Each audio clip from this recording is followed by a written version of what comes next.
Assalamualaikum warahmatullahi wabarakatuh. Alhamdulillahirrahmanirrahim. Wassalatu wassalamu ala asrofil anbiya'i wal mursalin sayyidina Muhammadin wa ala alihi wa sahbihi ajmain. Alhamdulillahirrahmanirrahim. Wa inna rabbaka lahuwal azizur rahim. Qala rabbi shrah li sadri wa yassir li amri wa hlul 'uqdatam min lisani yafqahu qawli. Alhamdulillah teman-teman yang berbahagia, yang saya hormati, semuanya saja yang sudah hadir pada pagi hari ini di acara masif. Senang sekali saya bisa membersamai kajian pagi hari ini. Pertama-tama mari kita bersyukur atas nikmat Allah yang tiada terkira, yang pagi hari ini sampai detik ini kita masih mendapatkan rahmat-Nya, kita masih diberi kesehatan, umur panjang, dan banyak rencana-rencana kebaikan yang insya Allah kita akan jalani, dan ibadah-ibadah yang selama ini kita jalani, kita persembahkan sebesar-besarnya dalam bentuk syukur kita karena Allah telah menganugerahkan kepada kita kesehatan yang luar biasa, yang di luaran sana hari-hari ini banyak orang yang sedang mendapatkan ujian berupa sakit, berupa kesulitan. Alhamdulillah kita hari ini dikuatkan dalam menghadapi berbagai macam ujian. Semoga kesabaran teman-teman menjadi aliran pahala-pahala yang berkah untuk kita. Dan hari ini teman-teman yang sedang berbahagia tentu terus bersyukur atas nikmat Allah. Sholawat serta salam untuk Kanjeng Nabi Muhammad SAW. Allahumma sholli ala Sayyidina Muhammad wa ala Sayyidina Muhammad. Teman-teman, sebelum kita masuk ke acara inti, maka mari kita simak tilawah yang akan disampaikan, akan dibacakan oleh Mas Muslih dari Jogja. Nanti setelah itu 3 karakter akan disampaikan oleh Bang Z dari Gresik. Untuk itu mari kita simak apa yang akan dibaca oleh Mas Muslih dari Yogyakarta. Silakan Mas Muslih.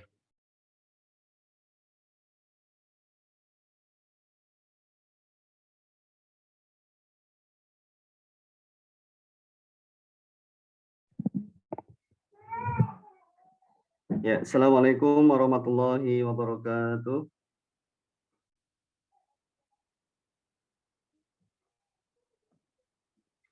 Ya, sebelum materi akan dimulai, yang akan dipaparkan oleh Ustadz Muhammad Nur Khalik, mari bersama-sama kita membaca Al-Quran terlebih dahulu. Saya akan membacakan surah Al-Baqarah ayat 183 sampai 185.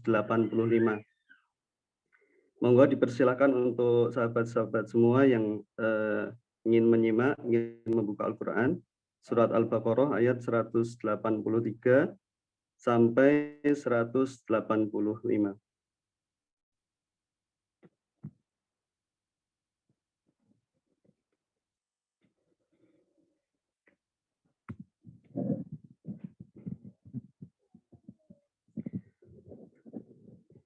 Baik, kita mulai ya. A'udzu billahi minasy syaithanir rajim.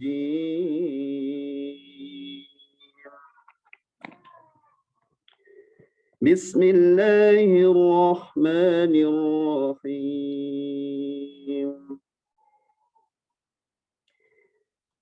Ya ayyuhalladzina amanu kutiba alaikumus siyam كتب عليكم الصيام كما كتب على الذين من قبلكم لعلكم تتقون أياما معدودات فمن كان منكم مريضا أو على سفر فعدة من أيام أخر وعلى الذين يطيقونه فدية طعام مسكين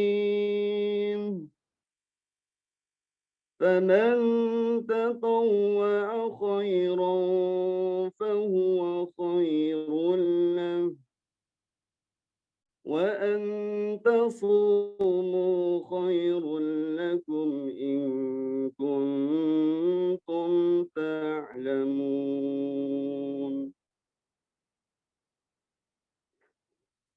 شهر رمضان الذي أنزل فيه القرآن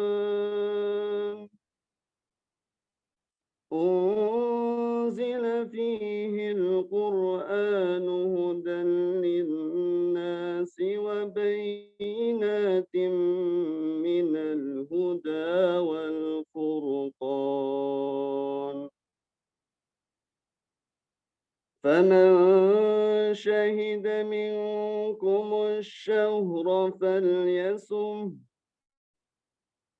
ومن كان مريضا أو على سفر فعدة من أيام أخر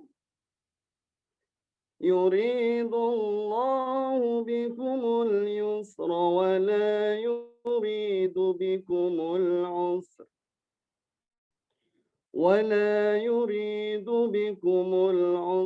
ولتكملوا العدة ولتكبروا الله على ما هداكم ولعلكم تشكرون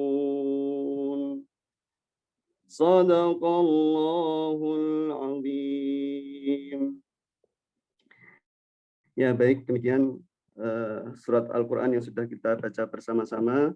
Mudah-mudahan di bulan suci Ramadan ini Allah lipat gandakan pahala puasa kita, Allah lipat gandakan tilawah kita bersama-sama. Dari saya ada kurang lebihnya mohon maaf. Wassalamualaikum warahmatullahi wabarakatuh. Waalaikumsalam warahmatullahi wabarakatuh. Maha besar Allah, Maha suci Allah dengan segala firman-Nya. Terima kasih Mas Muslih dari Jogja. Setelah ini kita akan membaca bersama-sama yang akan dipandu oleh Bang Syed dari Gresik. Untuk itu mohon operator Mas Ahli dan tim untuk men-share screen 3 karakter SPC. Saya persilahkan Bang Syed dari Gresik mengantarkan untuk 3 karakter SPC. Terima kasih. Ustaz Tawadol. Assalamualaikum warahmatullahi wabarakatuh. Waalaikumsalam warahmatullahi wabarakatuh. Mari kita membaca 3 karakter SPC dan nanti semoga bisa kita implementasikan dalam kehidupan sehari-hari. Nanti kami baca terlebih dahulu, kemudian ditirukan bersama-sama. Sudah siap semua? Silakan bisa dinyalakan mikrofonnya ya, karena kita baca bersama-sama. 3 karakter SBC. 3 karakter SBC. Karakter pribadi. Berorientasi pada kesuksesan dunia dan akhirat. Berorientasi pada kesuksesan dunia dan akhirat. Selalu meningkatkan kapasitas diri. Selalu meningkatkan kapasitas diri. Siap memimpin dan dipimpin. siap memimpin dan dipimpin, berjuang untuk agama dan bangsa, berjuang untuk agama dan bangsa, karakter bisnis, memastikan halal, memastikan halal, ahli dalam 4 pilar bisnis, ahli dalam bisnis, membiasakan berinvestasi, membiasakan investasi, hidup sederhana dan bersahaja, hidup sederhana dan bersahaja, karakter muslim, karakter muslim, Al-Quran dan As-Sunnah menjadi acuan hidup, Al-Quran dan As-Sunnah menjadi acuan hidup, saling berpesan untuk bersabar dan berkasih sayang, saling berpesan sabar dan kasih sayang, suka berbagi dan empati, suka berbagi dan empati, disiplin mengeluarkan zakat, infak, dan sedekah. disiplin zakat, infak, dan sedekah. Baik, terima kasih. Semoga kita bisa mengimplementasikan dalam kehidupan sehari-hari dan syukur-syukur ini bisa dihafalkan. Kurang lebihnya mohon maaf. Assalamualaikum warahmatullahi wabarakatuh. Waalaikumsalam warahmatullahi wabarakatuh. Waalaikumsalam warahmatullahi wabarakatuh. Terima kasih Bang Zeng, terima kasih Mas Musli. Dari dua kota yang berbeda, kita bisa silaturahmi di Zoom. Teman-teman semuanya, pagi hari ini sudah siap ya? Sudah ada sekitar 67 orang yang sudah masuk Zoom. Saya ucapkan selamat datang, selamat bergabung di kajian Ramadan pagi hari ini. Semoga niat kita untuk thalabul ilmi mendapat keberkahan dan dimuliakan kita semua karena thalabul ilmi. Teman-teman, sebelum mengikuti absen, biar kita tidak melewatkan waktu suruknya, bisa absen terlebih dahulu, bisa berniat untuk infak di Jumat pagi hari ini. Sebelum itu saya sampaikan juga hasil infak teman-teman di acara masif ini di hari pertama, tanggal 4 sudah terkumpul infak perjuangan sebesar Rp1.256.322. Hari kedua tanggal 5 terkumpul Rp1.180.048 dan kemarin hari ketiga tanggal 6 terkumpul Rp1.439.519. Total sampai hari ini adalah sebesar Rp3.875.889. Terima kasih teman-teman semua yang sudah berniat menitipkan harta akhiratnya melalui SBC, melalui infak perjuangan. Semoga dilipat gandakan pahala ini untuk kita, apalagi ini di bulan Ramadan. Semoga ini menjadi bekal kita kelak di akhirat dan inilah sesungguhnya harta kita yang sesungguhnya.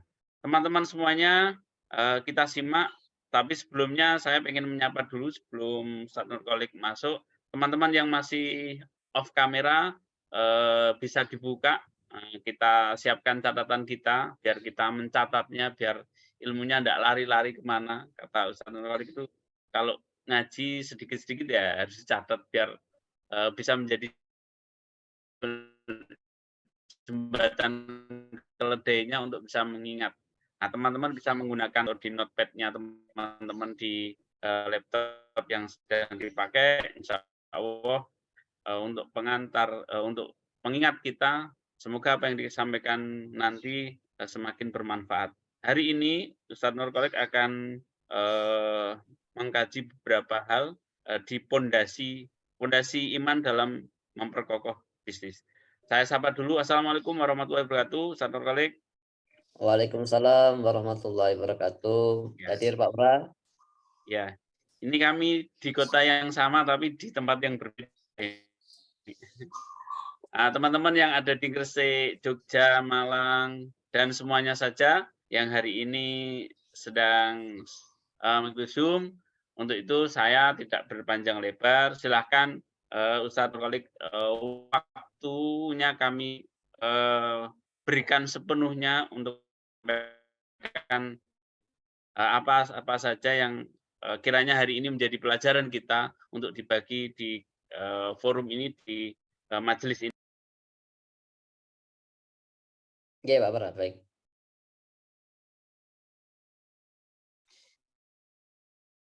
Dan Bismillahirrahmanirrahim. Alhamdulillah wa kafa wa sallallahu alaihim wa alal mustafa al-ma'ruf bil amni wal wafa.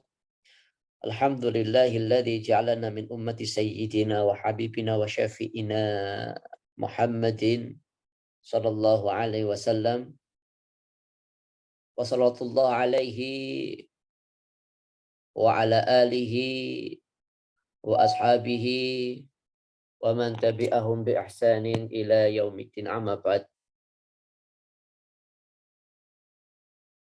Assalamualaikum warahmatullahi wabarakatuh. Waalaikumsalam warahmatullahi wabarakatuh. Salam warahmatullahi. Yang selalu kami takzimkan guru kita, ayahanda kita, konstituen abadi. Semoga Allah selalu menjaga beliau beserta keluarga, memberikan kepada beliau ma'unah, pertolongan, kemudian dan keberkahan dalam setiap aktivitas beliau, dan Allah semoga selalu menjaga komunitas kita, memupuk komunitas kita, dan menjadikan komunitas kita sebagai wasilah kebaikan, dan menjadikan komunitas kita sebagai wadah kita untuk mendapatkan dan menyalurkan ilmu-ilmu kita. Teman-teman, sebelum kita ngobrol pada hari ini, saya ingin tes ini, kira-kira suara saya ini terdengar jelas atau tidak. Tolong ditulis di chat ya. Apakah suara saya terdengar jelas di sana? Apa masih mungkin ada gangguan yang lain? Alhamdulillah. Alhamdulillah banyak ada jelas ya. Oke. Teman-teman, program masif ini alhamdulillah sudah berjalan 3 hari. Terima kasih teman-teman yang sudah bergabung dengan kita. Semoga acara kita ini banyak manfaatnya dan bisa banyak memberikan insight bagi kita. Alhamdulillah chat yang sudah masuk mengkonfirmasi semua sudah jelas. Baik teman-teman. Pada hari ini kita santai saja karena di 3 pertemuan awal kita sudah dapatkan insight yang sangat berharga dari Pak Presiden, Pak Sekjen, kemudian juga ada dari Bu Asih, dan alhamdulillah semuanya Masya Allah luar biasa sekali. Mungkin di pertemuan hari ini saya hanya menambahkan saja, dan semoga ini bisa menjadikan apa yang selama ini kita cari menjadi titik terang sehingga kita mudah untuk menjalankan bisnis kita. Baik teman-teman, sebelum kita mulai, bisnis ini akan berjalan jika dia ada roadmap-nya. Tapi sebelum memasuki masalah bisnis ini, saya ingin bicara tentang fikih dulu. Di fikih itu ibadah dibagi menjadi 2 teman-teman.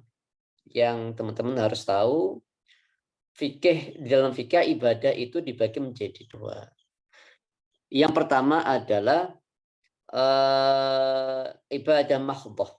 Nah, ibadah mahdhah atau ibadah yang sudah ditetapkan Allah Subhanahu wa taala.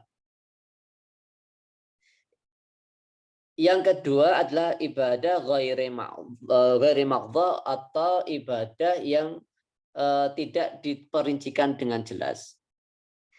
Ibadah mahdhah ini teman-teman, detailnya sudah dijelaskan oleh Allah dan Rasulullah, kemudian jumlahnya pun tidak banyak, dan ini cenderung tidak masuk akal ibadah ini. Ya, karena ibadah mahdhah ini sifatnya dia ta'abudi, tidak bisa dicerna dengan akal dan logika kita.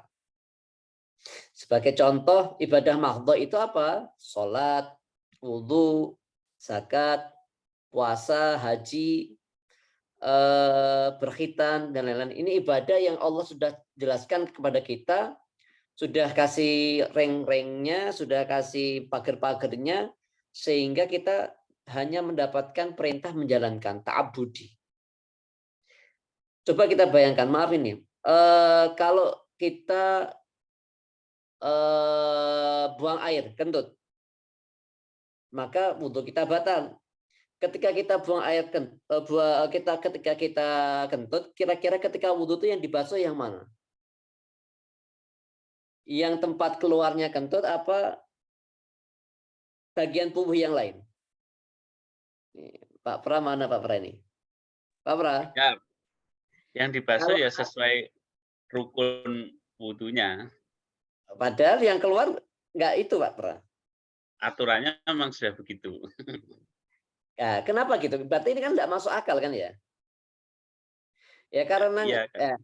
itulah ibadah makhluk. Dia nggak masuk akal. Contoh, kenapa sholat kita menghadap kiblat, menghadap ke arah Ka'bah? Ya kita nggak tahu sebabnya kenapa. Karena sudah diperintahkan Allah seperti itu. Dan jumlah ibadah makhluk ini dia sangat sedikit, tidak banyak. Tetapi memang ibadah ini sangat mendapatkan pahala yang sangat besar karena perintah dari Allah Subhanahu Wa Taala langsung. Seperti zakat. Coba bayangkan zakat tijaroh kita sebagai seorang pengusaha itu berapa Pak? 2,5 ya minimal. 2,5. Tetapi kenapa zakat untuk petani lebih banyak? Bagi sawah yang tidak diairi dengan irigasi yang mengeluarkan biaya itu zakatnya 5%. Sedangkan zakat dari tanaman yang tidak diairi atau tidak dikeluarkan biaya itu 10%. Bukankah ini lebih banyak, Pak? Apakah Allah tidak adil di situ? Nah, itulah bentuk-bentuk ibadah mahdhah yang kita tidak tahu hikmah yang Allah inginkan di situ. Kita hanya dituntut untuk melaksanakan ta'abudi. Maka ketika ibadat mahdhah ini kita laksanakan, kita telah melaksanakan perintah Allah dengan sebaik-baiknya penghambaan. Maka disitulah mengapa ibadah mahdhah itu sangat penting dan mendapatkan pahala yang sangat banyak. Yang kedua, ada ibadah ghairi mahdhah atau ibadah ma'qulatil makna, ibadah yang dia masuk akal dalam kategori logika kita. Apa contoh banyak sekali ibadah ibadah tidak mahdhah ini ibadahnya sangat banyak dan Allah hanya memberikan konsepnya saja, detailnya seperti apa kita nggak pernah dibahas.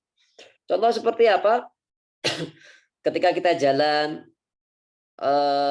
di jalan ada duri atau apapun yang membahayakan pejalan kaki, kita ambil, kita harus di samping. Itu ibadah. Kita menolong tetangga kita masih makan anak yatim, itu ibadah.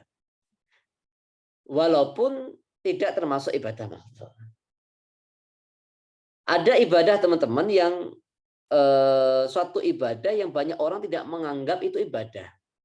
Apa itu? Adalah bekerja. Bekerja, berbisnis itu adalah ibadah yang sangat besar yang sebagian orang merasa itu bukan ibadah, itu sebagai kewajibannya. Padahal ibadah bekerja, berbisnis, menghasilkan nafkah untuk keluarganya adalah ibadah yang sangat besar dan Allah sangat memuji orang-orang yang melakukan hal seperti ini. Tetapi yang berkembang di masyarakat, ibadah bekerja tidak dianggap sebagai ibadah. Karena itulah mereka tidak menjiwai, mereka tidak mengharapkan ridha Allah di situ, mereka tidak mengharapkan kemanfaatan yang banyak. Mereka hanya mendapatkan manfaatnya sedikit, dapat uang, dibelanjakan, diinvestasikan, dan ini harus berbeda dengan kita. Dan insya Allah di pagi hari ini kita akan membahas bagaimana sih bekerja yang bisa mendekatkan kita kepada Allah Subhanahu Wa Taala, bekerja yang bisa mendekatkan kita kepada hal yang dicintai Allah Subhanahu Wa Taala. Jangan sampai pekerjaan kita ini semakin menjauhkan kita dari Allah Subhanahu Wa Taala. Gitu. Nah, teman-teman, ada konsep harta yang jarang orang mengetahui sehingga dia salah kaprah dalam memahami harta. Jadi Allah Subhanahu Wa Taala pernah berfirman pada Nabi Muhammad SAW melalui hadis qudsi, Allah berkata, ya dunya ukhdumi man khodamani. Wahai dunia, layanilah orang-orang yang telah melayani saya. Allah menjadikan dunia ini seisinya sebagai fasilitas, sebagai reward bagi orang-orang yang telah berkhidmat di jalan Allah Subhanahu wa taala. Adanya uang, adanya mobil, rumah, kemudian adanya jabatan, adanya kemapanan, itu adalah fasilitas dari Allah Subhanahu wa taala untuk orang-orang yang telah berkhidmat pada beliau. Kemudian Allah Subhanahu wa taala pun juga sebenarnya teman-teman banyak sekali menyanjung para pedagang atau para bapak-bapak yang mencari nafkah untuk keluarganya. Di samping itu juga Allah juga sering memberikan warning ke kita sebagai seorang pebisnis. Bapak yang hadirin di kajian masif ini, sebenarnya kalau kita memahami konsep tadi bahwa dunia itu dijadikan Allah sebagai pelayan, orang-orang yang melayani Allah, maka jika kita hanya bekerja mencari uang saja dengan tujuan mendapatkan uang saja, maka itu sama saja mendapatkan sindiran dari Allah Subhanahu wa taala. Allah tidak suka kita hanya bekerja untuk mendapatkan uang atau tujuan utamanya adalah uang. Tetapi Allah Subhanahu wa taala menyanjung juga orang yang bekerja untuk mendapatkan harta yang halal untuk kemaslahatan banyak. Inilah yang kita jadikan sebagai acuan kita dalam berbisnis. Di salah satu hadis Rasulullah mengatakan, man talaba dunya halalan, barang siapa yang mencari dunia secara halal, isti'fafan an mas'alati, agar mereka terhindar dari masalahnya atau mereka menjadi mulia terlepas dari masalahnya, kemudian sa'yan li ahlihi, dan dia bekerja ini untuk memberikan nafkah ke keluarganya, dan ta'attufan li jarihi, dan dia bekerja untuk membantu saudaranya atau tetangganya, ba'atsallahu yaumal qiyamati wa wajhu kal qamari lailatal badri, maka Allah akan membangkitkan orang-orang ini di hari kiamat nanti sedangkan wajahnya bersinar seperti cahaya rembulan ketika purnama. Dan inilah teman-teman yang menjadikan dasar kita untuk bekerja, mencari harta yang halal, untuk dengan tujuan yang mulia, bukan tujuan untuk membanggakan diri.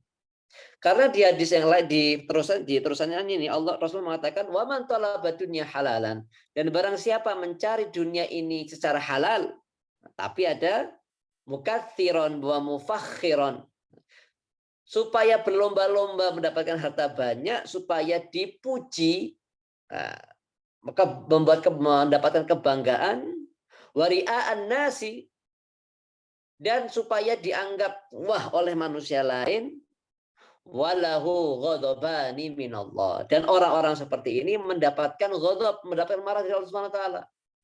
Dia cari harta halal, jalannya halal, prosedurnya halal, barangnya pun juga halal. Tetapi dia mencarinya ini bukan untuk seperti yang di atas, bukan untuk ikhtiar dia untuk menjadi terhormat. Dalam artian tidak meminta-minta. Tidak dalam ikhtiar dia mencukupi kebutuhan keluarganya. Tidak dalam ikhtiar dia membantu saudaranya. Tetapi dia bekerja dengan mencari barang yang halal ini untuk mendapatkan pujian manusia. Berlomba-lomba dalam kebanyakan. Dan ini yang diwanti-wanti sama Allah SWT jangan sampai terwujud. Karena memang mencari dunia itu halal, boleh. Tetapi orang mulia, dia bekerja bukan untuk mencari kehalalan. Karena Allah sudah mengatakan bahwa dunia ini disediakan akan mengikuti orang-orang yang dia membantu Allah Subhanahu wa taala. Pertanyaannya, apakah Allah itu zat yang perlu dibantu? Apakah Allah itu zat yang perlu dibantu? atau Allah itu zat yang perlu kita kasih hutangan. Jadi teman-teman, di Quran itu tidak bisa dipahami secara letterlek ya. Jadi kalau kita ada jargon kembali ke Quran, nah itu harus ditelah betul-betul. Karena kita tidak bisa teman-teman memahami Al-Quran secara letterlek. Karena pemahaman Quran membutuhkan banyak variabel yang perlu kita kuasai. Seperti ilmu nahwu, kemudian ilmu balaghah, ilmu lughat. Itu perlu kita kuasai. Nggak bisa kita kembali ke Quran langsung kita buka Al-Quran, kita paham hukum, nggak bisa. Kita harus memiliki disiplin keilmuan yang penting. Salah satunya ilmu lughat, ilmu bahasa. Bahwa Allah itu di Al-Quran memiliki seni kebahasaan namanya tanazul. Allah ini menurunkan grade beliau, grade-nya Allah sesuai dengan kadar akal manusia. Allah itu secara kita yakin tidak perlu bantuan. Tetapi di Quran Allah mengatakan intan surullaha yansurkum wa yusabbit aqdamakum. Jika kamu menolong Allah, maka Allah akan menolong kamu dan meneguhkan keadaanmu. Apakah kalau kita pahami apa berarti intan surullah yang suruh berarti Allah butuh bantuan? Nah, itu salah kaprah kita. Karena memahami Quran bukan seperti itu. Kemudian di ayat terakhir Allah juga mengatakan wa may yuqridullaha qardan hasanan. Barang siapa yang ngasih pinjaman ke Allah, emang Allah butuh pinjaman? Kita di sini aja hidup atas rahmatnya Allah. Tetapi kenapa di Quran Allah meredaksikan bahwa Allah itu membutuhkan hal seperti itu? Nah, ini teman-teman namanya tanazul. Allah memakai diksi yang sehingga orang-orang seperti kita memahami yang Allah inginkan. Apakah benar nih Allah butuh bantuan? Ternyata tidak, teman-teman. Ya memang tidak. Yang dimaksud adalah barang siapa yang membantu agama Allah, maka Allah akan membantu dia. Nah, ini kuncinya. Intan surullaha yansurkum wa yusabbit aqdamakum. Barang siapa jika kamu menolong agama Allah, maka Allah akan menolong kamu dan meneguhkan keadaan.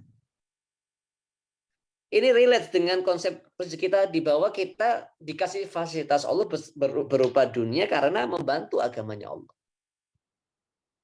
Maka sudah pasti, sudah wajib bagi kita menjadikan bisnis ini bukan bisnis sebagai ladang rezeki semata. Kita harus memenuhi 3 kriteria yang dipaparkan Rasulullah itu agar menjadikan rezeki atau usaha kita mendapatkan rezeki itu diapresiasi dengan baik oleh Allah dan kita dibangkitkan nanti di hari akhir dengan wajah yang bersinar seperti rembulan. Yang pertama apa? Dia bekerja untuk menyelesaikan masalahnya agar dia tidak meminta-minta. Kita berbisnis, kita niatkan salah satunya adalah agar kita terhindar dari masalah-masalah kita yang lain. Yang kedua adalah sa'yan li ahli, agar kita bisa mampu memberikan nafkah yang terbaik untuk keluarga kita. Nah, kadang kita berpikir ya, apa memang kita kalau ngasih rezeki, kita ngasih nafkah ke istri itu termasuk sedekah? Bahkan teman-teman, sedekah yang terbaik adalah sedekah untuk keluarga kita. Jadi sudah sangat betul sekali ini kita di SBC. Secara tidak langsung SBC itu mengajari kita untuk menyedekahkan harta kita sebanyak-banyaknya untuk keluarga. Ngajak jalan-jalan, ya kan? Kemudian belikan istri yang mereka senangi, anak-anak juga. Dan ini yang kadang kita lupa. Kita ini agak pelit di keluarga kita. Bahkan sedangkan seharusnya keluarga kita ini adalah first klien pertama yang harus dipuaskan. Klien pertama yang harus dipuaskan dengan pelayanan kita, bukan orang lain. Bahkan kalau saya mengambil kata-kata dari guru kami, Gus Bah itu pernah mengatakan, kadang kita tuh sering marahi anak-anak kita untuk orang lain. Tapi kita nggak pernah memarahi orang lain karena anak kita. Ya karena kita tidak pernah memperhatikan keluarga kita. Kita menganggap nafkah yang kita berikan kepada keluarga kita ya nafkah kewajiban, padahal bukan, itu adalah sedekah terbaik kita. Sedekah terbaik kita sebagai seorang suami adalah memberikan uang lebih kepada istri kita. Dan kadang kita menganggap uang bulanan yang kita kasih ke istri kita untuk untuk belanja itu termasuk nafkah. Iya, betul, termasuk nafkah. Tetapi ingat, istri juga harus diberikan fasilitas lebih. Para bapak harus paham ini. Istri saya kapan nih kebutuhan skincare-nya berapa? Serumnya harga berapa? Make up-nya berapa? Sudah waktunya ke skincare belum? Seperti itu wajib. Bahkan mungkin harus ada budget khusus untuk para istri seperti itu. Karena apa? Sedekah terbaik kita seorang suami adalah kepada istri dan anak kita dan orang tua kita. Ya. Bisnis kita harus pertama isti'fafan an mas'alati. Kita berbisnis harus bertujuan untuk keluar dari masalah-masalah kita sehingga kita tidak perlu meminta-minta sebagai seorang pengemis. Yang kedua, sa'yan li ahli. Agar kita berikan rezeki kita menjadi lahir sebagai jalur keluarga kita mendapatkan nafkah. Yang ketiga yang paling penting, apa itu? Wa ta'attufan li jari, supaya bisa membantu orang lain. Teman-teman yang ikut OYC atau KPB pasti sudah paham sekali materi pertama kita adalah purpose of life. Jazakumullah khairan Qasridwan sudah memberikan kurikulum kita yang sangat bagus. Yaitu apa? Di awal kita belajar bisnis itu sudah diberikan purpose of life kita. Kita tuh mau ngapain sih? Gitu loh. Hidup kita mau ngapain? Dan Allah pun juga sudah mengatakan kita akan dibangkitkan di akhir nanti dengan wajah bersih-berseri itu dengan syarat 3 tadi. Untuk keluar dari masalah kita, untuk keluarga kita, dan untuk orang lain. Nah, itu yang kadang-kadang kita belum tahu, teman-teman.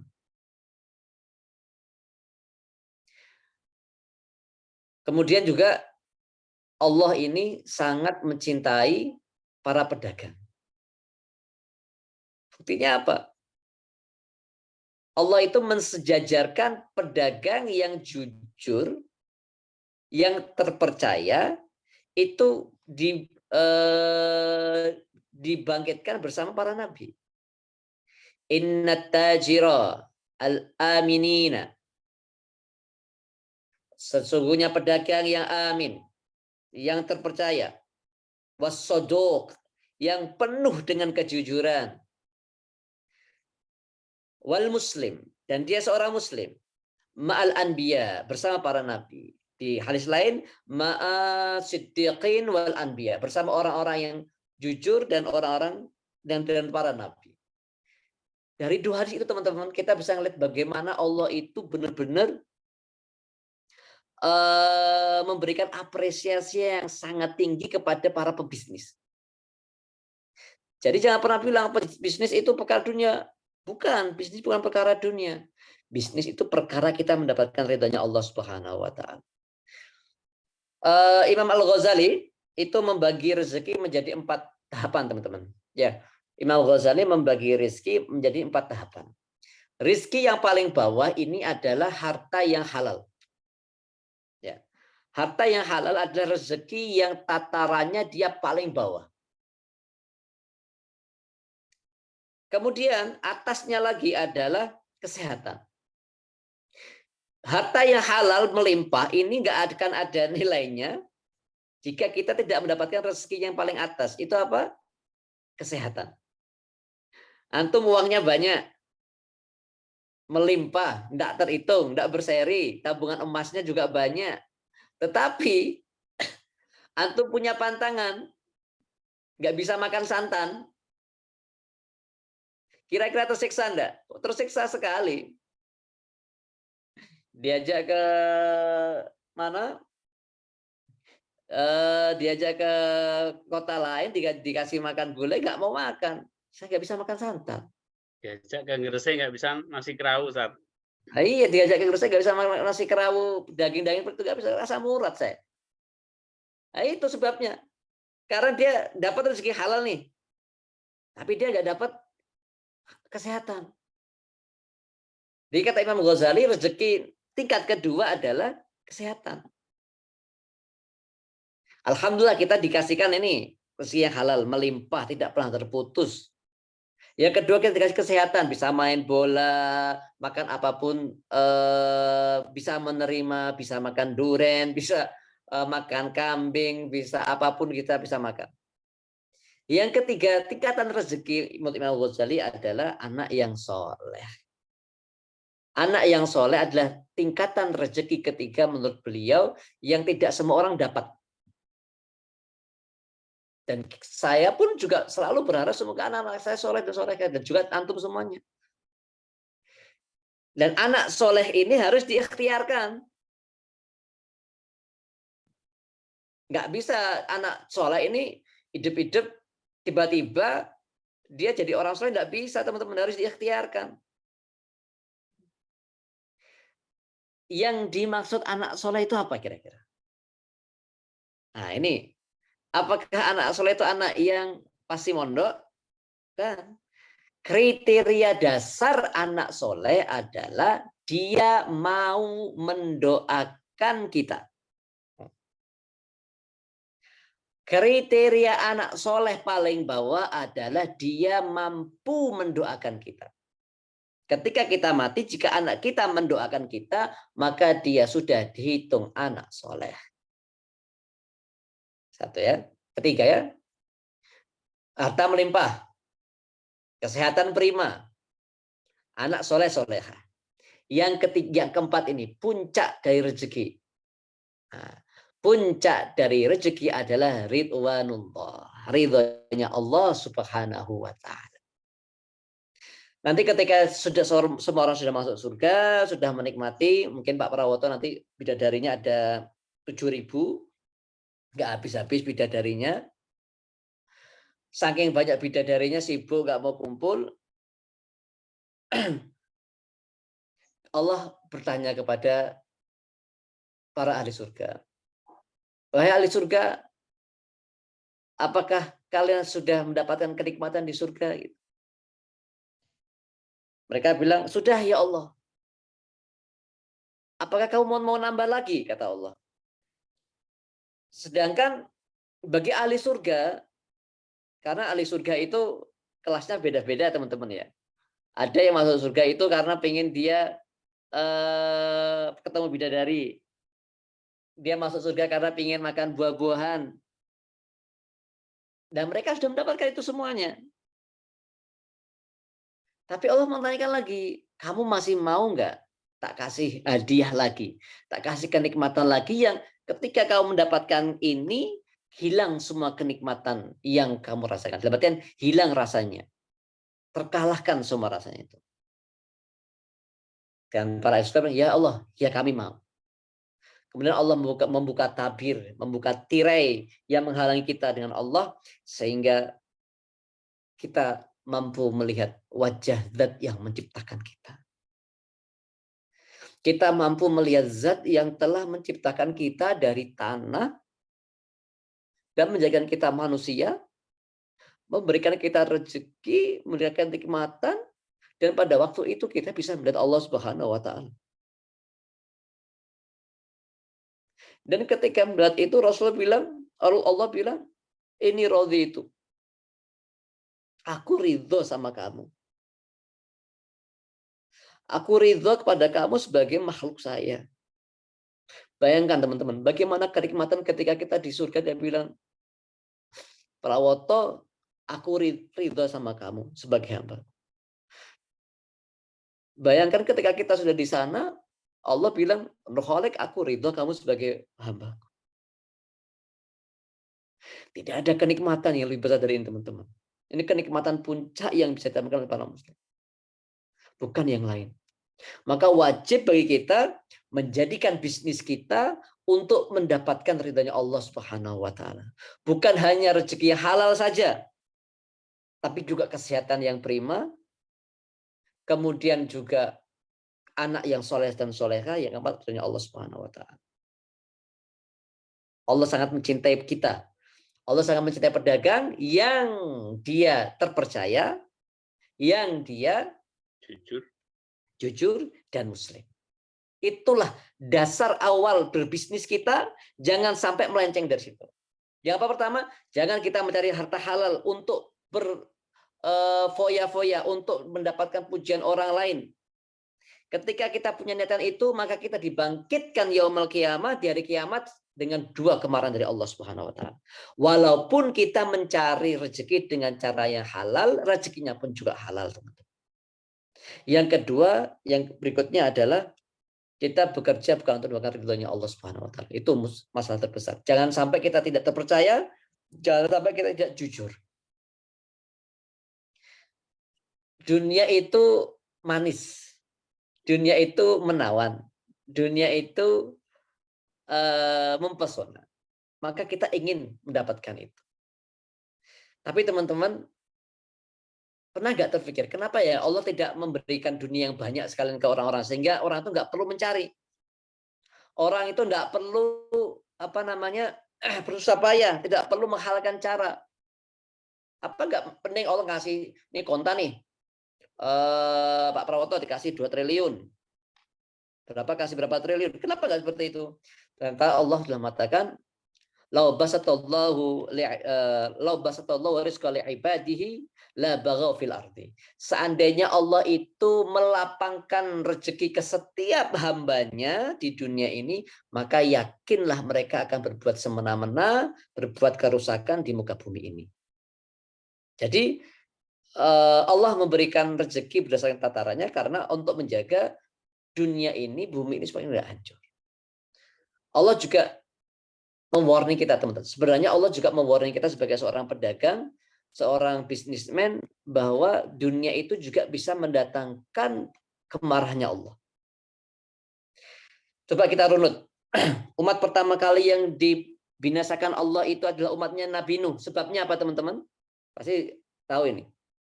Umatnya Nabi Nuh adalah umat yang pertama kali menyembah berhala. Kemudian dihancurkan Allah. Jadi umat pertama dibinasakan itu karena dia menyembah berhala. Kemudian umatnya Nabi Hud yang ada di Yaman dihancurkan karena dia berbuat semena-mena. Nabi Soleh dan lain-lainnya, dan salah satunya dan Nabi Lut, dia dihancurkan karena dia berhubungan homoseksual. Dan salah satunya juga adalah umatnya Nabi Syuaib di Jordan, karena kenapa? Dia tidak berbuat adil dalam pertimbangan ketika dia menimbang dan berdagang. Jadi dagang itu bisa mendatangkan azabnya Allah seperti halnya dosa-dosa besar lainnya yang telah dikerjakan oleh umat-umat terdahulu. Nah, ini juga perlu diwanti-wanti. Kita berdagang ini Rasulullah. Jangan berhenti dulu. Jika dagang kita tidak seperti syarat di atas tadi yang di awal, maka bisa saja berdagang itu mendatangkan marahnya Allah Subhanahu wa taala. Nah, itu perlu kita waspadai. Buktinya banyak, teman-teman. Hanya karena harta orang bisa berubah pikiran. Hanya karena harta orang bisa merubah perilaku. Bahkan Sayyidina Umar mengatakan, jangan pernah menganggap orang itu baik selama dia belum dicoba oleh harta dan wanita. Seorang yang kelihatan soleh, alim, jangan katakan dia baik sebelum dia berhubungan dengan uang. Kalau dia berhubungan dengan uangnya jujur, kalau hutang dia kembalikan, kalau dia punya tanggungan segera menyelesaikan, dia baik. Berapa banyak orang yang soleh itu bahasa Jawanya pelo, atau dia menjadi cedel ketika dia berhadapan dengan uang. Karena uang bisa merubah segalanya. Bagaimana sahabatnya Nabi Alqamah? ketika dia miskin ahli ibadah, tidak pernah terlambat ke masjid, tapi ketika dimatakan, dimuliakan, diluaskan rezekinya, dia lupa segalanya.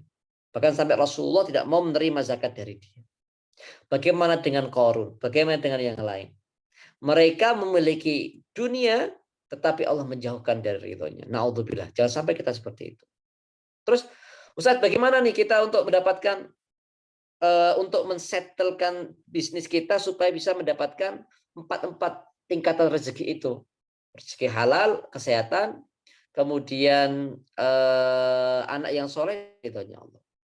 Yang pertama, teman-teman, yang harus antum dan kita semuanya jadikan mode adalah jadikan goal kita ini hanya untuk Allah Subhanahu wa taala saja. Pilihlah salah satu sebab mengapa kita berbisnis. Pilih itu sebabnya. Kalau kami, saya sendiri, saya berbisnis, saya tujukan yang pertama adalah untuk mencukupi keluarga saya agar tidak meminta-minta, agar mereka terhormat. Yang kedua, saya niatkan bisnis kami untuk membantu pondok. Jadi saya jadikan bisnis Horizon Wisata kami ini menjadi salah satu wasilah untuk membantu pondok. Pastikan dulu teman-teman, bisnis antum ini tujuannya apa? Apakah sudah ada tujuan untuk Allah Subhanahu wa taala? Jika sudah ada teman-teman, maka berlakulah untuk kita hadis qudsi, yaitu apa? Ya dunya ukhtumi man khodamani. Layanilah orang yang melayani kita. Maka ketika kita sudah membuat niat ini seperti ini tadi, maka banyak sekali keajaiban-keajaiban yang di luar nalar kita. Pernah di pondok kami di di Bojonegoro itu, kami yang berkecimpung di pondok itu sudah ratusan kali mendapatkan atau merasakan keajaiban dari Allah Subhanahu wa taala. Jadi pondok kami ini ketika santri semakin banyak, kita membutuhkan tempat untuk gedung yang lebih luas. Sedangkan pondok yang lama itu sempit dan hanya bisa menampung siswa nggak nyampe 300. Sedangkan kita bilang, ya Allah, kita ingin menjadi pondok terbesar di Bojonegoro dan Jawa Timur. Santri kami ingin 5 tahun ke depan jumlahnya kita 1.600. Ketika kita membuat proposal seperti pada Allah, Allah mengirimkan ke kita sebuah tanah yang dengan jalan yang sangat unik, dan kita mendapatkannya dengan sangat mudah. Bayangkan, harga tanah seperempat hektar itu sekitar 200 juta saja. Dan banyak keajaiban. Kenapa kita niatkan ini untuk mendapatkan ridhonya Allah Subhanahu wa taala, teman-teman. Ketika kita sudah menjadikan bisnis kita sebagai jalan mendapatkan ridho Allah Subhanahu wa taala, yang kedua adalah memastikan rezeki kita halal. Karena hadisnya Rasulullah, man talaba dunya halalan. Barang siapa mencari dunia secara halal, maka pastikan bisnis kita halal. Halal secara ainin, secara barangnya halal, halal secara transaksinya, dan halal secara muamalahnya. Pastikan 3 itu. Pertama, pastikan barang, produk, atau jasa yang kita tawarkan ke customer itu halal 100%. Jangan ada yang jangan sampai ada barang produk kita yang mengandung syubhat. Syubhat aja enggak boleh, apalagi haram. Saya mau mendapatkan ridhonya Allah, jualan apa? Jualannya tua.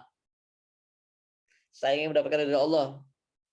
Jualannya apa? Jualannya slot, chip. Nah, itu. Pertama, niatkan kita untuk mendapatkan ridhonya Allah. Yang kedua, pastikan halal, teman-teman. Barangnya, transaksinya juga. Yang ketiga adalah muamalah, akadnya juga. Kemudian yang ketiga adalah bertawakal. Sebelum kita memulai bisnis, kita harus bertawakal untuk menyerahkan semua pada Allah Subhanahu wa taala. Sebelum memulai kita bertawakal. Setelah bertawakal, yang keempat adalah ikhtiar. Nah, di ikhtiar ini meliputi banyak. Ada financial mastery, ada communication mastery, semua keilmuan yang di SBC disampaikan kita itu adalah satu ikhtiar kita. Kemudian promo di medsos, membuat konten TikTok, di IG, kemudian buat website, semua adalah ikhtiar kita untuk mendapatkan rezeki. Setelah itu semua terselesaikan, terakhir adalah tawakal. Tawakal di awal dan di akhir. Tawakal tidak hanya di akhir, tetapi di awal dan di akhir semua bertawakal. Nah, dan ketika insya Allah teman-teman kita sudah melaksanakan ini semuanya, maka rezeki kita, bisnis kita akan ditata oleh Allah SWT dan diarahkan ke jalan yang lebih baik. Kadang kita hanya menganggap ikhtiar kita ini adalah ikhtiar yang bersifat duniawi. Kita kurang mengilmuni usaha kita. Kira-kira ini teman-teman yang hadir itu sudah menemukan belum goal yang ingin dicapai untuk mendapatkan ridhonya Allah Subhanahu wa taala? Sudah belum? Kalau belum mendapatkan, bismillah, kita ikhtiarkan pagi hari ini kita untuk mendapatkan ridhonya Allah dengan ikhtiar kita. Kadang kita ini teman-teman mengingat Allah di akhir bisnis kita. Dengan cara gimana? Seperti yang disampaikan Mas Joko kemarin, kadang kita ini ingat Allah di akhir bisnis kita. Kita menyisihkan rezeki kita ini di akhir-akhir penghitungan laba kita. Kita tidak memprioritaskan Allah di awal bisnis kita. Maka CRA seringkali mengatakan bahwa bisnis itu ditentukan dari banyaknya zakat, infak, sedekah yang ingin kita berikan. Seandainya kita taruh perhitungan zakat, infak, sedekah ini di awal, maka itu sangat mudah bagi kita untuk membuat roadmap bisnis kita. Target tahun ini kita bisa bersedekah 100 juta. Target tahun ini kita bisa berinfak 1 miliar. Nah, ketika di awal kita sudah memberikan target ini di awal, maka Allah akan mudahkan semuanya. Jangan sampai bisnis ini dijalankan dulu, kemudian jika ada untung, Allah baru dikasih bagian. Nah, itu masalahnya. Masalah kita di situ. Kita seringkali itu menjadikan Allah di tempat terakhir. Bahkan, maaf teman-teman ini, kita menjadikan ibadah kita ini sebagai maklar kesuksesan. Itu permasalahan yang kadang kita nggak menyadarinya. Apa itu, Ustaz? Kita sedekah untuk mendapatkan lagi timbal balik 7 kali sampai 100 kali lipat dari rezeki kita. Kita sholat duha untuk supaya rezeki kita lancar. Kita baca Al-Waqiah supaya kita kaya. Padahal bukan seperti itu. Betul itu boleh, tapi bukan seperti itu teman-teman. Seandainya kita sudah sholat duha, sudah 12 rakaat per hari, ternyata rezeki kita seret, kira-kira terbesit di hati kita, siapa yang disalahkan? Duhanya. Aku udah duha kok nggak sukses ya. Aku kok duha nggak bisa kaya ya. Karena apa? Ibadah kita buat untuk sebagai maklar kesuksesan kita. Seandainya kita duha, karena itu adalah waktu kita bisa memberikan infak atau menafkahi seluruh sendi-sendi dalam tubuh kita. Beda lagi ceritanya nanti. Jadi ketika kita sudah sholat duha, doa kita, ya Allah terima kasih Engkau berikan saya kesempatan untuk bisa sholat. Di luar sana banyak orang yang belum bisa sholat. Terima kasih ya Allah. Coba bayangkan ketika kita baca Al-Waqiah, niatannya bukan untuk memperkaya, niatnya ya Allah terima kasih kalau bisa memberikan saya kesempatan baca Quran, banyak manfaatnya. Coba mindset kita dirubah seperti itu.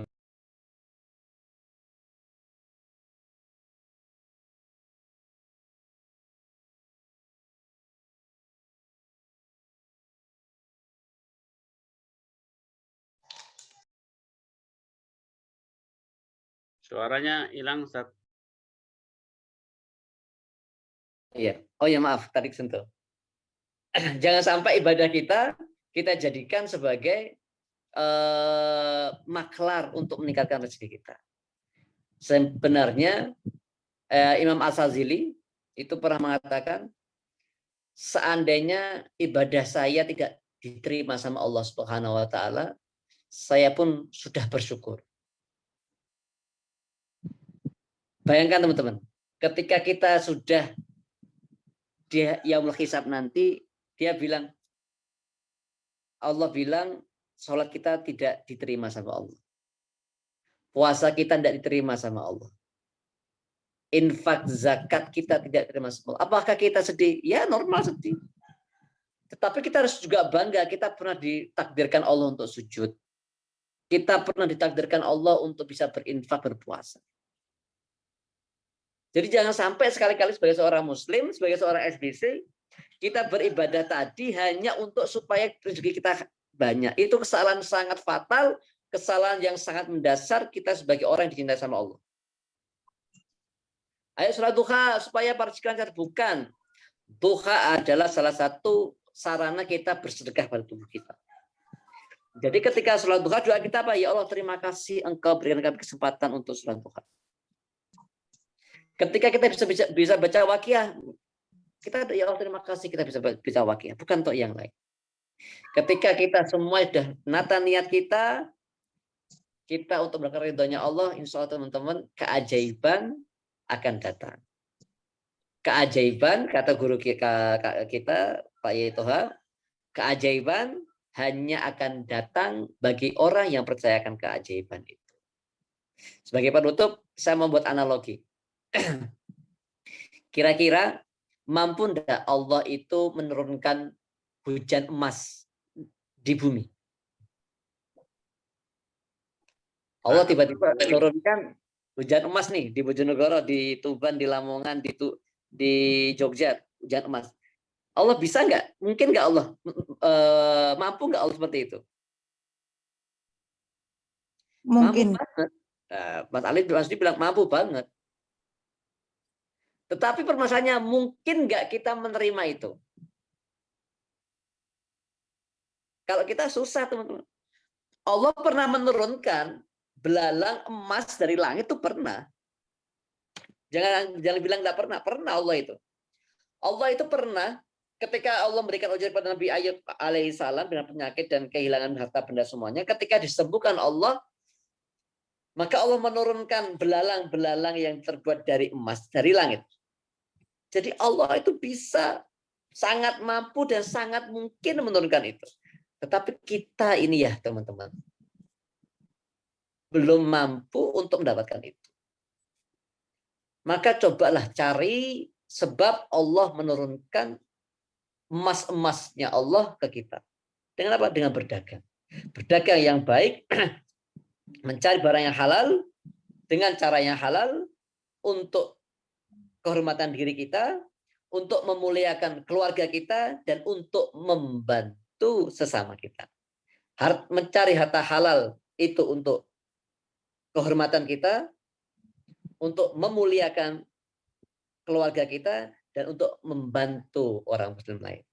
Dan insya Allah, jika kita niatkan 3 ini, maka kita akan dibangkitkan di yaumul hisab nanti, dan wajah kita berseri-seri seperti bulan purnama. Amin. Jangan sampai kita berbisnis untuk dilihat orang supaya kelihatan wah, untuk bersombong-sombong, maka kita akan dibangkitkan di hari kiamat dengan 2 kemarahan Allah sama kita. Dan semoga teman-teman kita mendapatkan 4 rezeki yang dikategorikan oleh Imam Al-Ghazali. kita mendapatkan rezeki yang halal, rezeki kita semuanya halal, melimpah, kemudian juga diberikan kesehatan yang prima. Yang ketiga diberikan anak soleh yang mendoakan kita. Yang keempat mendapatkan ridhonya Allah Subhanahu wa taala. Jika Allah ridho, semuanya akan mudah. Tidak ada yang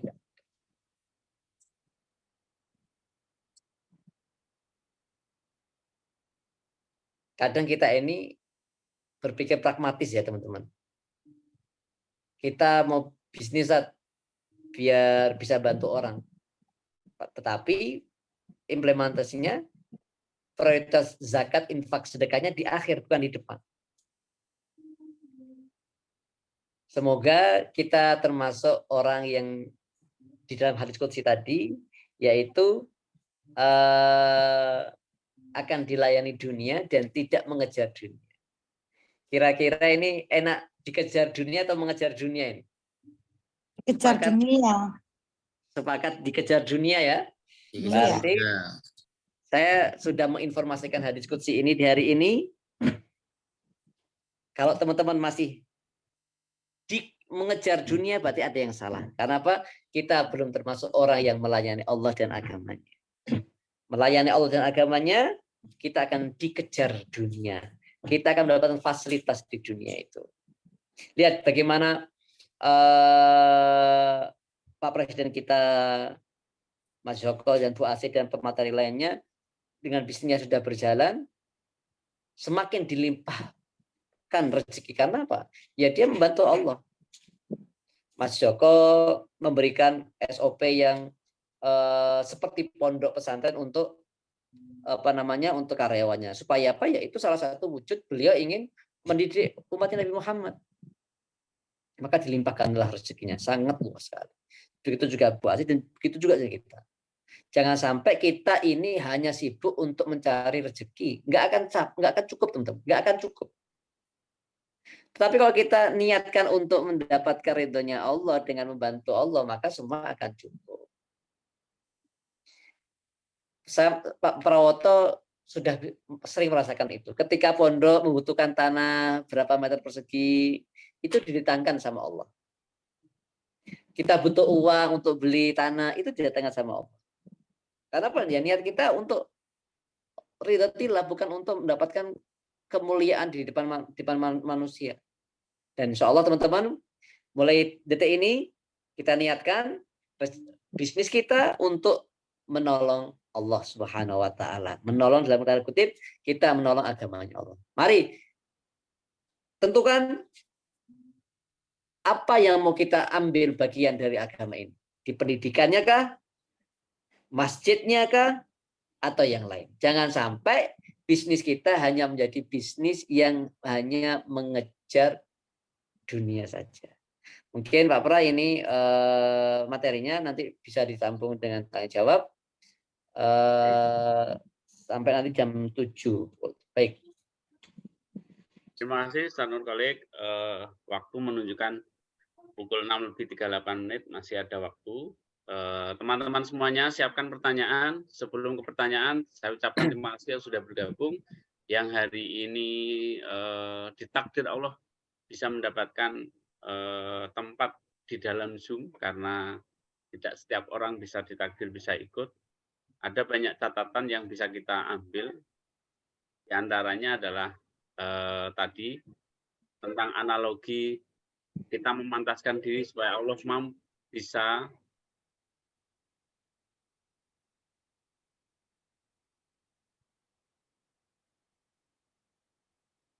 jadi teman-teman catatan-catatan ini silakan menyampaikan beberapa pertanyaan. Sebenarnya saya akan cerita sedikit bahwa tadi berkali-kali Ustaz Nurkholik menyinggung saya tentang pondok itu. Jadi kita itu saya bergabung bersama Ustaz Nurkholik setelah Ustaz Nurkholik dulu ya. Jadi saya bergabung di salah satu pondok pesantren di Bojonegoro membantu Ustaz Nurkholik dan Yai Toha. Kita bersama-sama berjuang membangun pondok pesantren. Jadi tidak mesti saja harus pondok pesantren yang dilahirkan dari bisnis kita. Artinya pondok pesantren yang ada di sekitar juga bisa menjadi wasilah kita untuk tidak harus menunggu besar punya dan lain-lain. Jadi kalau kita di Bojonegoro ke salah satu pondok pesantren, Ustaz Nur Khalid di sana di pendidikan dan saya membantu di eksternal yang lain. Itu teman-teman. Yang OYC 5 insya Allah sudah pernah berkunjung sana. Baik teman-teman, jadi yang saya garis bawahi adalah satu, ini tadi bisnis itu harus menjadikan kita jangan sampai supaya kita dipuji, jangan sampai ingin mendapatkan kebanggaan dan supaya jangan dianggap wah, dan orang seperti ini akan mendapatkan marah dari Allah.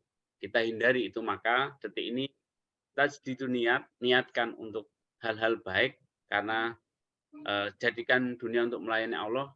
Allah tidak suka kalau kita bekerja hanya mendapatkan uang saja, mendapat dunia yang halal untuk kemaslahatan banyak orang. Tadi disampaikan bahwa apa saja ada 4 hal. Jadi 1, digunakan untuk membantu bisnis jadikan wasilah akan diapresiasi Allah ketika 1, kita gunakan untuk menyelesaikan masalah agar kita tidak menjadi orang yang meminta-minta.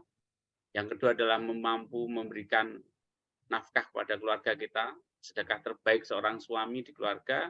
Kemudian yang ketiga adalah digunakan supaya bisa membantu orang lain. Insya Allah 3 itu menjadi fondasi kita dalam menjalankan bisnis kita, urusan dunia kita. Maka tadi disampaikan Ustaz Nur Khalid juga ada tingkatan rezeki. Yang pertama adalah rezeki halal, yang kedua kesehatan, anak yang soleh dan ridha Allah itu akan kita dapatkan ketika kita sudah meniatkan. Maka yang terakhir adalah haudnya, bagaimana supaya mendapatkan rezeki halal, kesehatan, anak soleh dan adalah yang pertama, jadikan goalnya hanya untuk Allah. Jadi saya paling menggarisbawahi adalah teman-teman harus mencari why atau penyebab. Pilihlah sebab mengapa kita berbisnis. Kalau tadi Ustaz Nur Khalid tadi menyampaikan 2, 1 mencukupi keluarga saya agar tidak menjadi peminta-minta, dan yang kedua untuk membantu pondok pesantren. Bagaimana dengan kita? Nah, jadi mencari why, big why-nya, alasan mengapa kita berbisnis harus tahu. Yang kedua, pastikan bisnis kita halal, mulai produknya, jasanya, transaksinya, dan muamalahnya. Mungkin nanti insya Allah sedang disusun, semoga nanti kita mendapatkannya di materi selanjutnya, di kajian yang akan datang tentang transaksi dan muamalahnya, bagaimana fikih dalam menjalankan bisnis, transaksinya, sirkahnya, kerjasamanya, dan seterusnya. Insya Allah ada kajian tersendiri mestinya, karena kan nggak cukup kalau pagi ini. Yang ketiga tadi urutannya tadi ya, jadikan goalnya untuk Allah dengan cara kita harus paham, ditulis teman-teman paham mengapa kita berbisnis. Jadi yang tadi, yang kedua pastikan bisnis halal, mulai produk, jasanya, transaksinya, muamalah. Yang ketiga bertawakal di awal, berikhtiar dan bertawakal di akhir. Itu teman-teman, yang tadi analoginya adalah Allah itu mampu menurunkan hujan emas. Karena dulu di zaman Nabi pernah ada, di zaman suatu kaum diturunkan emas, maka pasti Allah mampu. Maka cari sebab, ini yang menarik ya, cari sebab Allah menurunkan emas-emas dalam tanda kutip untuk kita, emas-emas Allah untuk kita. Maka mari kita bersama-sama merapatkan dalam barisan ketaatan ini, supaya Allah ridho dengan apa yang kita kerjakan. Kita membayangkan Allah ridho dengan apa yang kita kerjakan. Maka pagi hari ini semoga kajian ini membawa bermanfaat. Paling tidak hari ini bisa meniatkan ulang, tasdidun niat, meniatkan ulang bagaimana bisnis kita jalankan hari ini dan hari-hari yang akan datang. Di kolom chat sudah ada yang bertanya, silakan ada yang raise hand untuk bertanya langsung, dan juga boleh lewat chat. Ini teman-teman yang masih standby di sini, masih mengikuti, silakan teman-teman sambil absen di kajian ini, insya Allah absen, diklik, nanti di sana silakan ditulis, niatkan untuk infak perjuangan. Kemudian satu pertanyaan Ustaz Nur Khalid, dari Budi Pasuruan. Ustaz, mohon penjelasan berkaitan dengan jika kamu menolong agama, misalnya dia akan menolongmu. Itu tadi sudah ya mestinya. Tadi sudah di. Tapi nanti kalau mau disinggung lagi monggo. Yang kedua adalah kalau kita memberi santunan kepada duafa, kemudian difoto kegiatan tersebut lalu di-share di media sosial, dijadikan konten, apakah itu diperbolehkan? Itu dulu, Ustaz. Oke, Bismillahirrahmanirrahim. Yang pertama dari Mas Budi ya, Ustadz mohon penjelasan terkait dengan jika kamu menolak agama. Ya ini, jadi teman-teman di balaghah ilmu kesusastraan Arab itu ada namanya tanazul. Ya. Tanazul itu di Allah downgrade lah dari istilah itu bahasanya supaya kita lebih mudah gampang paham. Jadi menolong agamanya Allah, menolong agama Allah itu adalah kita turut serta dalam menyukseskan syariat-syariat yang telah Allah laksanakan. Itu terutamanya. Apa? Mungkin di daerah kita ada musola tapi tidak terumat. Kita menghidupkan musola itu supaya apa? Supaya syariatnya Allah terjalan. Apa itu? Sholat 5 waktu. Itu namanya adalah menolong agamanya Allah. Contoh lagi, di daerah kita ini belum ada sahur berjamaah atau buka puasa berjamaah. Kita mengadakan itu supaya apa? Syariatnya Allah buka puasa dan sahur itu ada. Jadi menolong agamanya Allah adalah kita ikut serta memastikan syariat-syariat yang Allah berikan kepada kita berjalan dengan baik. Itu. Contoh, Allah mewajibkan kita untuk punya ilmu, maka kita bagaimana memastikan proses ilmu itu tersebar dengan baik. Bisa membantu yayasan pendidikan, bisa membuat yayasan pendidikan, kemudian bisa membantu jariah, membantu syahriah, uang bulanan pengajarnya, bisa memberikan santunan untuk buku-bukunya, selama kita dalam artian ingin mensukseskan keilmuan itu berjalan. Jadi menolong agamanya Allah adalah memastikan syariat-syariat yang telah Allah berikan kepada kita berjalan dengan baik. Itu selama kita sudah melaksanakan itu, kita dihitung membantu agamanya Allah. Dan pasti Allah akan memberikan feedback yang baik kita. Kemudian lagi Pak Pra yang tadi? Yang foto santunan di-share di medsos. 60% hukum fikih itu didasarkan satu hadis, teman. 60% hukum fikih itu diambil dari satu hadis. Apa itu? Innamal a'malu bin niat. Segala pekerjaan itu didasarkan dengan niatnya. Rasulullah SAW itu pernah berinfak secara terang-terangan, juga pernah sembunyi-sembunyi. Bahkan Sayyidina Ali ini saking beliau ini orang ahli fikih, di Quran itu alladzina yunfikuna fis sarra'i wad dharra. Ada Allah mengatakan orang-orang itu yang menginfakkan hartanya ketika dia susah atau ketika dia ketika dia senang ataupun ketika dia menginfakkan terang-terang atau sembunyi-sembunyi. Ketika Sayyidina Ali mendapatkan uang, teman-teman, maka beliau membagi uang itu menjadi 4 sedekahkan. 1 sedekah di siang hari, 1 sedekah di malam hari, 1 sedekah di depan orang, 1 sedekah di belakang orang. Karena apa? Untuk memamerkan ini. Boleh enggak kita bersedekah kemudian di-upload ke medsos? Enggak apa-apa. Allah sudah mengatakan berinfak menjaharkan, menerangkan infaknya. Tetapi kita niatkan teman-teman supaya kita ini menjadi pelopor infak. Itu enggak apa-apa. Tetapi ketika kita ke medsos dan bilang untuk menyombongkan diri, ujub, itu baru enggak boleh. Jadi Sayyidina Ali pun kalau punya uang itu sengaja sebagian disedekahkan di depan orang lain. Supaya apa? Sebagai contoh bahwa saya juga bersedekah. Jadi boleh sekali. Cuma tetap harus ada infak yang tidak diketahui orang lain.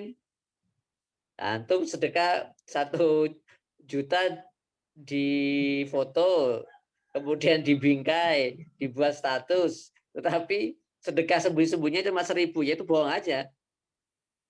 Sedekahnya yang secara langsung, secara terang-terangan 1 juta, sedekah sembunyi-sembunyinya lebih besar lagi. Karena sedekah yang kita lihatkan hanya sebagai pematik orang lain untuk mau bersedekah di jalan Allah Subhanahu wa taala. Jadi insya Allah tidak apa-apa. Karena sudah ada dalilnya juga seperti itu. Oke, terima kasih, terima kasih. Jadi teman-teman, kedalaman niat yang tahu kita, jadi insya Allah niatkan untuk tidak seperti itu. Kalau niatnya masih dia ya dilatih terus tadi ya, dilatih terus nanti lali dan lupa. Kalau pas lupa ya insya Allah sudah tidak niat riya. Kata guru-guru kita gitu. Tapi kalau nggak pernah diniat moro-moro langsung ikhlas, nggak pengen ini ya kita sebagai manusia basarnya ya era sekarang kok perlu dilatih, perlu dilatih. Nah, tadi pesannya Ustaz Nurhalik ya dilatih atau dibagi 2 atau 4 gitu. Menjalankan tadi malam hari, siang hari kelihatan karena memang kebenaran, kebaikan ya harus tampak. Kalau kita tidak tampak ya nanti yang lain lebih tampak lagi kita juga tidak kurang baik juga gitu. Maka di sisi syiar memang harus ada, di sisi ikhlas juga harus ada ini. Jadi itu. Sebelum saya baca ke pertanyaan berikutnya, Mas Sidik yang akan bertanya langsung kami persilahkan. Nggih. Matur nuwun Ustaz Prawoto, Ustaz Nurhalik. Yang ingin saya tanyakan itu terkait sedikit tentang jual beli, Ustaz. Tadi kalau tidak salah disampaikan untuk mendapatkan ridho Allah itu harus halal dan jelas transaksinya, gitu nggih. Nah, dalam hal ini itu kan saya transaksinya berkait dengan misalnya tanah sama rumah, Ustaz. Nah, yang membuat saya itu kadang masih agak ragu itu pada masalah penentuan pajak itu loh, Ustaz. Nah, pajak itu kalau berdasarkan nilai real dan nilai NJOP. Nah, kita kan biasanya ngikut notaris, Ustaz. Ikut notaris itu sedikit di atas NJOP sudah bisa gitu. Tapi yang ditanyakan petugas pajak, berapa nilai realnya? Nah, karena selisihnya itu sangat besar, Ustaz. Kadang-kadang misalnya nilai transaksi 400 juta atau berapa begitu. Itu kalau NJOP-nya masih kecil, dianggap istilahnya sama notaris intinya kalau di atas NJOP itu sudah layak. Tapi sebenarnya itu bukan nilai real transaksi yang terjadi gitu loh. Kalau petugas pajak kan inginnya pajaknya gede gitu. Nah, kadang itu yang masih membuat kami itu apakah ini termasuk subhat atau bagaimana menurut Ustadz Nurhalik jalan keluarnya biar kami juga tenang dalam menjalankan ini gitu. Atau nun Ustadz? Oke. Silakan. Kayaknya jawabannya tidak bisa lengkap Pak Siti karena ini perlu kajian fikih panjang tadi ya kalau tentang bab ini. Tapi mungkin bisa dijelaskan singkat tentang mau dijawab yang sebenarnya atau jawaban formalitas? Yang biar buat kami tidak ragu lagi gitu Ustaz. Maksud saya ini apakah bisnis yang layak untuk diteruskan atau ganti saja gitu maksud saya. Kalau memang ini meragukan dan istilahnya masuk ke dalam subhat, ya mungkin ada baiknya mending cari yang jelas-jelas saja begitu Ustaz. Oke. Pak Sidik, kalau pas ada lampu merah, Pak Sidik nerobos, itu dosa enggak?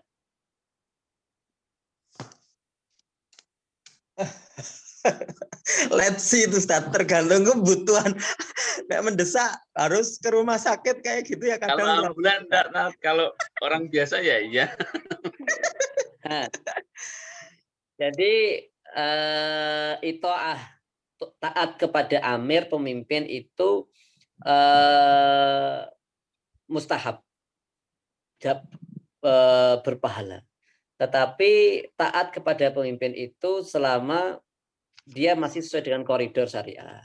Seandainya pemimpin mengatakan lampu merah berhenti, ya kita berhenti. Ketika terus kita berarti melanggar perintah amir pemimpin. Tetapi tidak dikatakan kita mengkhianati amir. Jadi tidak dikatakan dosa atau tidak dosa. Karena itu hanya peraturan dari amir. perkara transaksi dikatakan halal itu ketika dia terbebas dari 4, Pak. Pertama, dia barangnya halal, yang terjual beli halal. Jangan jual beli emas, jual beli tanah kan? Tanahnya halal kan? Halal. Halal. Yang tahu sendiri, tanya halal apa enggak. Yang kedua, tidak ada maisir, tidak ada judi di situ. Totoan. Ya. Ada. Kemudian tidak ada goror. Tidak ada. Goror. Yang keempat, ada. tidak ada riba di situ. Tidak ada. Nah, berarti secara transaksi jenengan sudah halal, tidak ada masalah di situ. Ya kan? Permasalahan jenengan itu hanya ada di ketaatan Anda ke amir, ke pemimpin, ke negara. Seandainya jenengan sesuai dengan yang negara arahkan, maka Anda termasuk warga yang baik dan Allah senang dengan warga yang baik.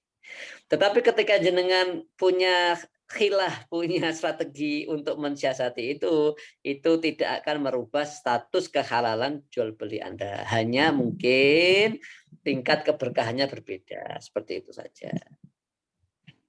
Kalau halal, nggak ada masalah, Pak. Seperti jenengan melanggar lampu merah, masa melbu rokok kan juga enggak tuh. Cuma tidak taat pada pemimpin. Gitu saja. Kalau halal, Pak, silakan. Kalau yang ini, yang tentang hak milik, terus transaksinya batal atau tidak, itu di bab transaksinya ya? Iya, di transaksinya. Kan dia udah ada halal tuh. Kalau hanya NJOP kan itu masuknya ke itu atau amir, Pak. Ketaatan dia ke amir seperti itu. Seperti contoh kita nggak bayar pajak, itu masuk dosa apa enggak? Tidak taat pada pemerintah. Enggak taat pemerintah, tapi nggak bisa dikatakan dosa. Nah, seperti itu. Tapi kalau kan sudah nisab harus bayar zakat loh, Pak. Nah, itu beda lagi. Oke. G Sat. G, masuk.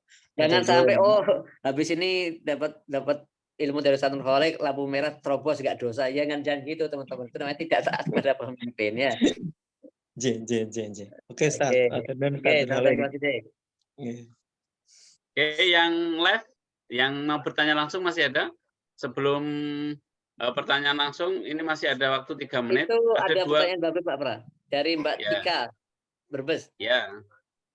Kalau sedekah terbaik adalah sedekah suami kepada istri, jika kita belum mampu untuk memberikan permintaan istri karena nilainya materinya terbesar, bagaimana Ustaz? Dan bagaimana hukumnya memberi sesuatu yang mahal sebagai apresiasi diri atas pencapaian hasil bisnisnya? Baik, nah ini penting nih. Kewajiban suami memberikan nafkah pada istri itu ada di 3 hal. Pertama, makan, tempat tinggalnya tercukupi. Yang kedua, makannya tercukupi. Yang ketiga adalah pakaian tercukupi. Ini dalam bentuk zahirnya. Kemudian istri juga berhak mendapatkan nafkah berupa apa? Ilmu. Nah, seorang suami harus mengajarkan ilmu juga. Kemudian seorang suami juga harus memberikan rasa aman pada istri.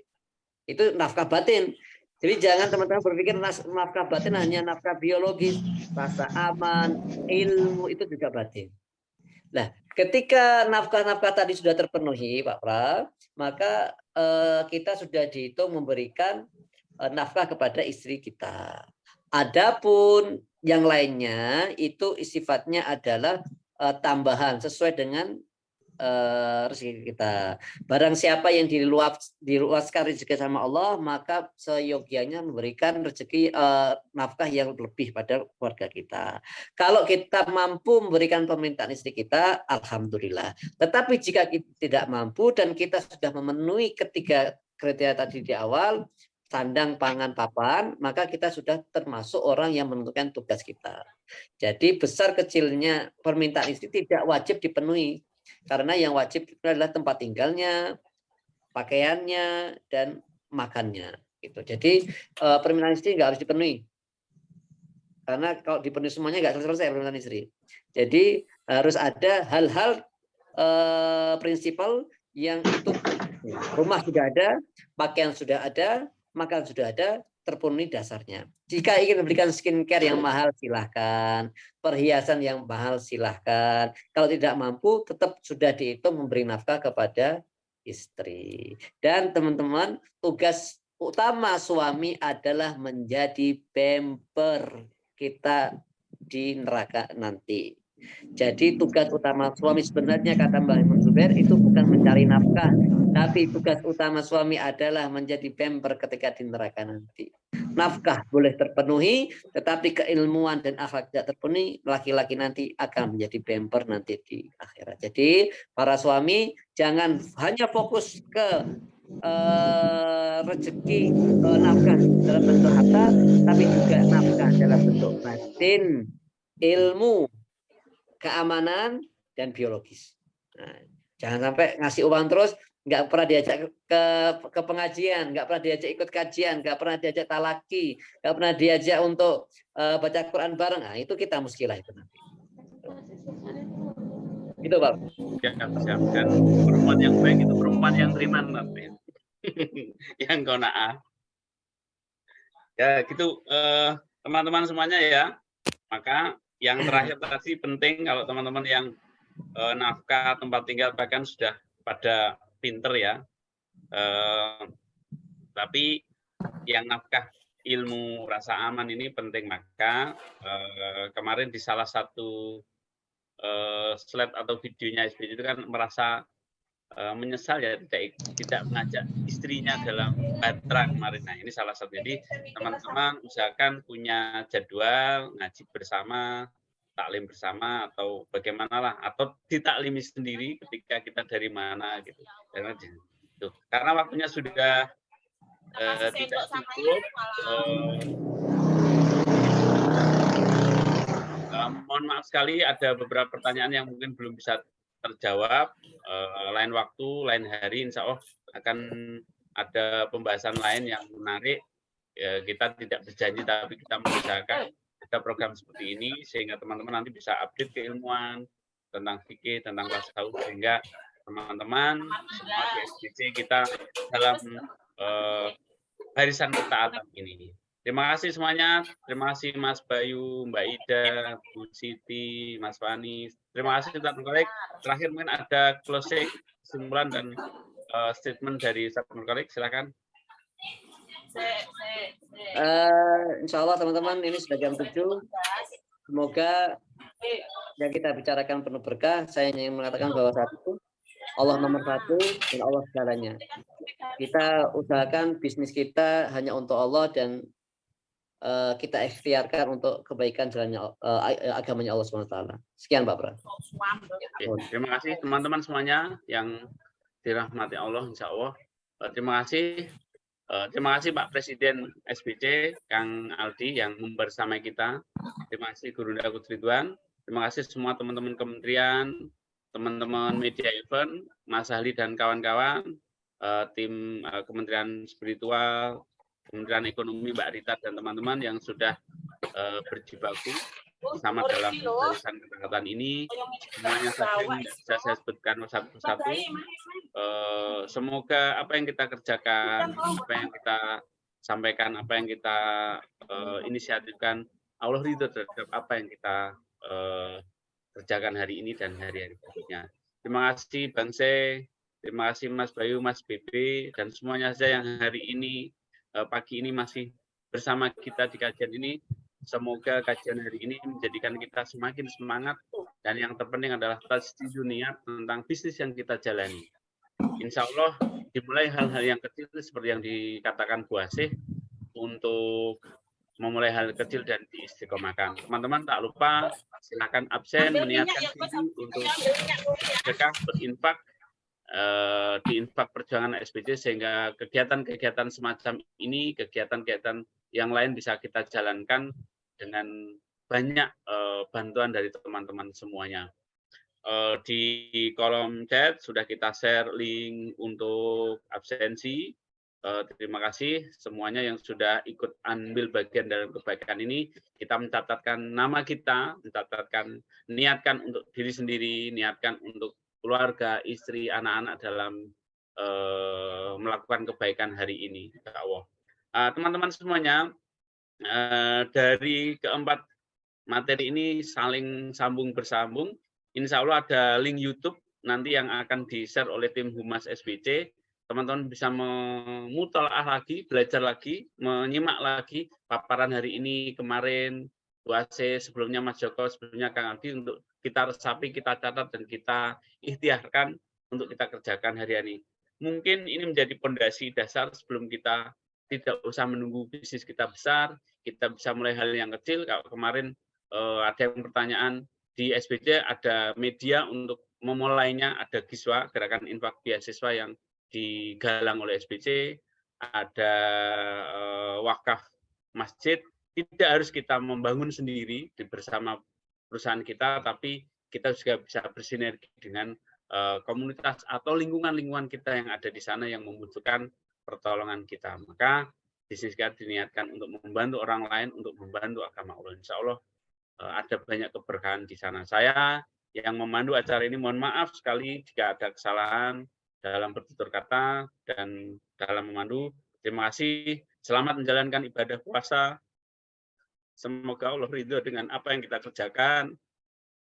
Selamat memaksimalkan diri, bertemu dengan orang-orang baik dalam barisan SBC ini. Semoga kelak nanti kita bersaudara di dunia ini, bertetangga di surga nanti. Amin ya rabbal alamin. Saya ucapkan terima kasih. Mohon maaf. Wassalamualaikum warahmatullahi wabarakatuh. Kita tutup dengan doa kafaratul majlis semuanya. Subhanakallahumma wa bihamdika.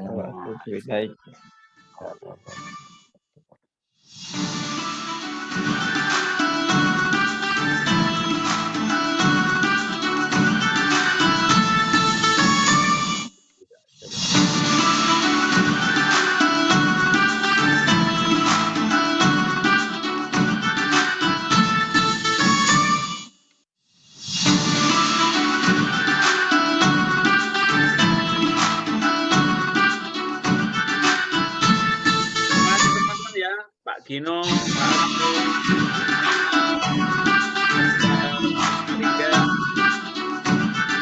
keluarga teman, Mas Asep dari Cirebon, siapa lagi nih? Ada Mas Agus,